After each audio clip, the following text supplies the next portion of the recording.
Skeittaus mielletään usein nuorten harrastukseksi, mutta lajin suosion kasvu näkyy nykyään myös vanhemmissa ikäpiireissä. You are now about to witness the strength of street knowledge.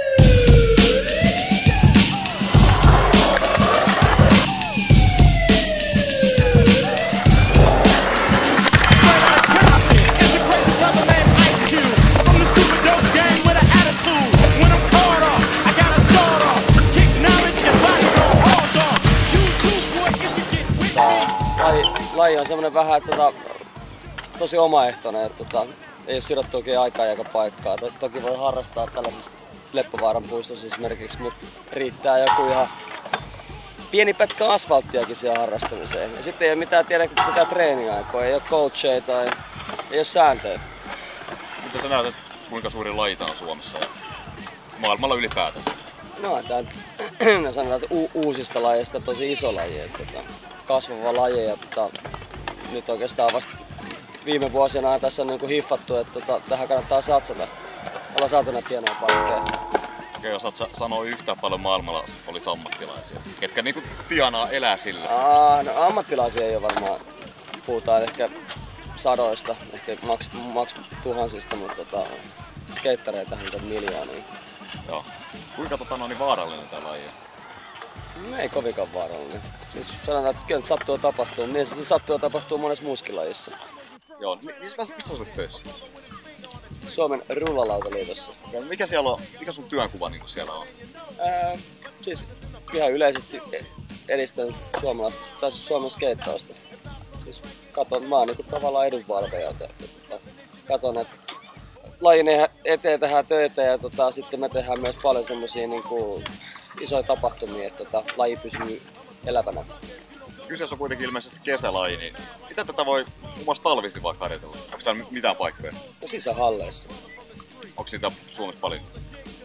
No ei ole riittävästi, mutta halleja voisi olla enemmän. Monelle tulee semmonen, että ulkona niin paljon tilaa ja niin paljon enemmän mestoja, että sitten on se yksi halli vaan talvella käytössä, niin se on niin ruuhkainen ja täynnä, että moni kokee sitten, että ei halua lähteä ollenkaan harrastamaan sinne ruuhkaiseen halliin.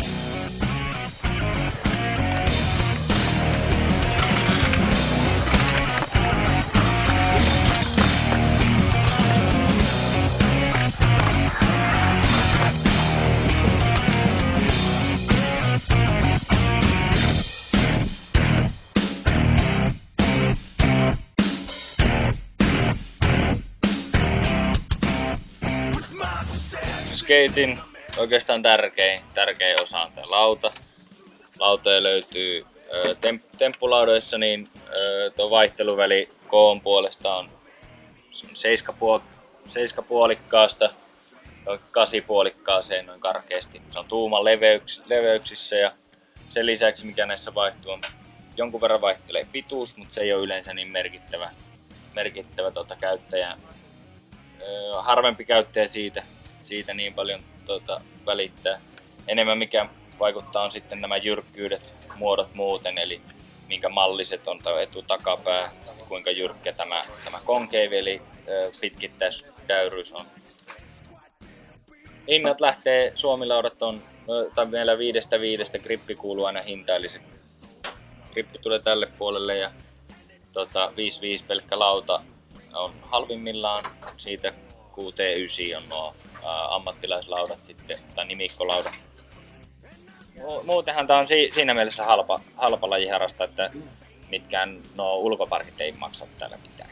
Eli se on sitten itse harrastaminen on ilmeisesti siellä.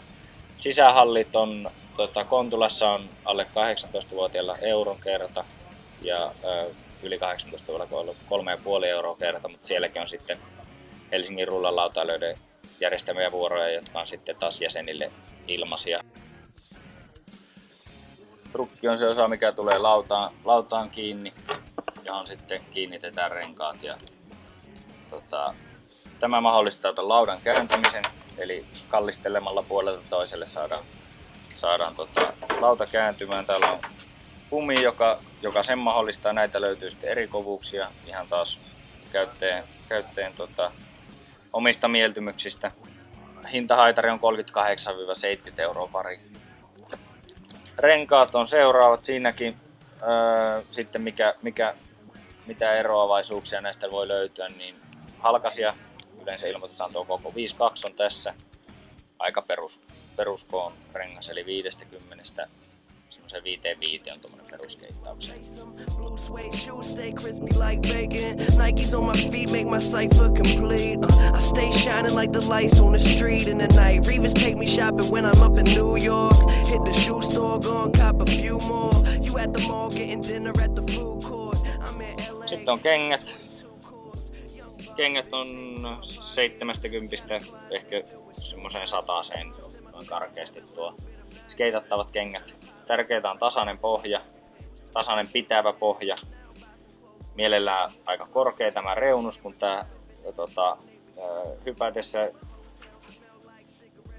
tuo reuna on se mikä tuohon grippiin vastaa, niin sitten tuo kumi kestää kuitenkin huomattavasti paremmin mitä tää mokkanahka. Sitten yleensä tää kärkiosa vähintään on tehty mokkanahasta. Monissa malleissa muutenkin. Tässä nyt on sitten kangasta tämä keskiosa, mikä ei yleensä suurimmalla osalla käyttäjistä ei kulu. Eli se kulutuskohta on täällä ja täällä. Eli se on sitten kestävyys on taattu sillä, että tässä on mokka.